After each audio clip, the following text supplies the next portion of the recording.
بسم اللہ الرحمن الرحیم۔ السلام علیکم۔ امید کرتی ہوں آپ سب خیریت سے ہوں گے۔ ناول ٹیپو سلطان کی اگلی قسط کے ساتھ حاضر ہوں۔ لالچی حیدر بخش نے حرام خوری اختیار کر کے دشمن سے رقم لی اور علاقہ ان کے حوالے کر دیا اور خود اپنے خاندان اور سامان کو لے کر مرہٹوں کے مرکزی شہر پونا کی طرف چلا گیا۔ اس طرح مرہٹوں اور نظام دکن کے لشکریوں نے بادامی، دھاردار، جالی بیل اور اس کے نواحی علاقوں کے علاوہ آگے بڑھ کر کجندر گڑھ، نولکنڈ اور نرکونڈو کے قلعوں پر بھی قبضہ کر لیا۔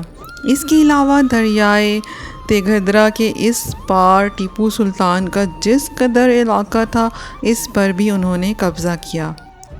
دریائے تنگدھرا جنوبی ہندوستان کا ایک بہت بڑا دریا ہے جو بندیاچل کے پہاڑی علاقے سے نکل کر دکن کے ایک بڑے علاقے کو سیراب کرتا ہے۔ یہ اصل میں دو دریاؤں پر مشتمل ہے، ایک دریا کا نام تنگا اور دوسرے کا نام بھدرا ہے۔ دونوں کڈی کے مقام پر ایک دوسرے سے ملتے ہیں۔ اس کے بعد اس کا نام دونوں دریاؤں کو ملا کر تنگدھرا پڑ جاتا ہے۔ دوسری طرف ٹیپو سلطان کو جب مرہٹوں اور حیدرآباد دکن کے حکمران نظام علی خان کی اپنے علاقوں کی طرف اس پیش قدمی کی خبر ہوئی، تب سلطان اپنے لشکر کے ساتھ سرنگا پٹم سے بڑی تیزی سے سفر کرتے ہوئے بنگلور جا پہنچے۔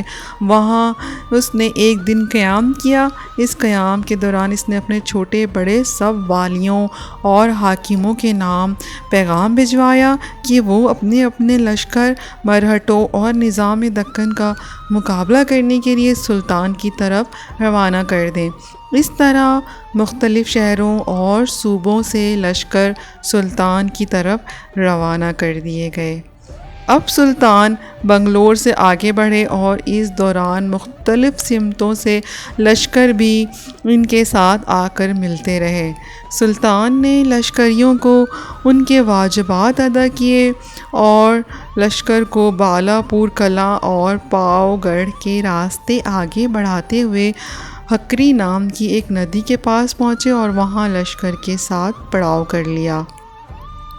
اس جگہ پہنچ کر سلطان نے لشکر کے اندر جو ساز و سامان تھا اس کی حفاظت کے لیے لشکر کا ایک حصہ متعین کیا اور اسے حکم دیا کہ وہ اس کے پیچھے پیچھے آئے اور خود اپنے لشکر کے ساتھ آگے بڑھ کر ادھونی شہر کے باہر پڑاؤ کر لیا۔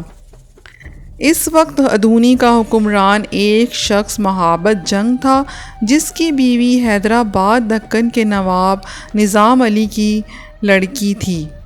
ادھونی کے قریب آنے کے بعد سلطان ٹیپو کا مقصد یہ تھا کہ ادھونی کے حکمران کی بیوی کیونکہ نظام علی خان کی لڑکی تھی، لہٰذا سلطان چاہتا تھا کہ جب وہ ادھونی پر حملہ آور ہوگا تو نظام علی خان کو فکر ہوگی کہ اگر ادھونی پر ٹیپو سلطان نے قبضہ کر لیا تو جنگ میں اس کی لڑکی بھی ماری جائے گی۔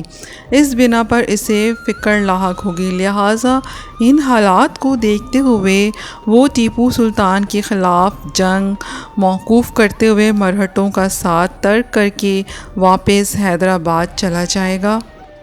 سلطان کا لشکر جیسے ہی ادھونی پہنچا، ادھونی کا حکمران مہابت جنگ خوف زدہ ہو گیا۔ اپنے وزیر اسد علی خان کو اس نے ٹیپو سلطان کے پاس بھیجا تاکہ بچاؤ کی کوئی صورت نکالی جائے۔ جب وزیر اسد علی خان ٹیپو سلطان کی خدمت میں حاضر ہوا تب ٹیپو سلطان نے اسے مخاطب کیا: ہم تمہارے ساتھ نہ کوئی دلی بغض رکھتے ہیں نہ جانی عداوت، لیکن تمہارے حکمران کے سسر نظام علی نے بے سبب ہماری مخالفت میں مرہٹوں کے ساتھ اتحاد کیا ہے اور مرہٹوں کے ساتھ مل کر انہوں نے ہمارے علاقوں پر یلغار کر دی ہے۔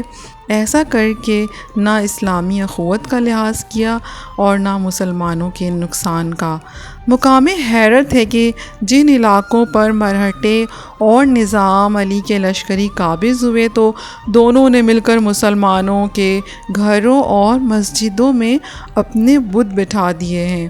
لہٰذا اس وقت بہترین مشورہ یہی ہے کہ ہم تم دونوں متحد ہو کر اور آپس میں اتفاق کر کے مرہٹوں اور حیدرآباد کے حکمران نظام علی کے خلاف حرکت میں آ جائیں۔